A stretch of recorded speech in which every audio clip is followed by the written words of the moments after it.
आज आपण पौष्टिक आणि खूप चविष्ट अशी साबुदाणा आणि मखाण्याची खीर बनवणार आहोत।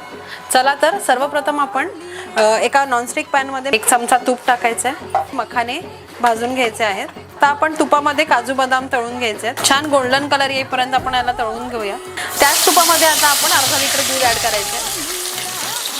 आपण याच्यामध्ये 3 ते 4 चमचे मिल्क पावडर ऍड करायची आहे। आता गॅस मीडियम वरती ठेवून आपण आता एक उकळी काढून घ्यायची आहे दुधाला उकळी आली आहे। आपण आता याच्यामध्ये केसर ऍड करायचं आहे जे मी दुधात भिजवलं होतं।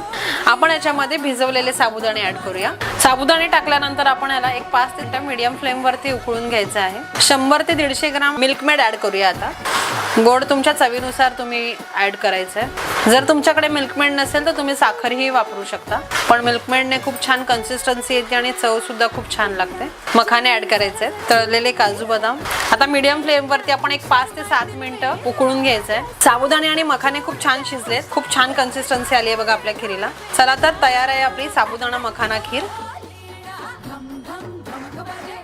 जर तुम्हाला ही व्हिडिओ आवडली असेल तर प्लीज चॅनलला लाईक, शेअर आणि सबस्क्राईब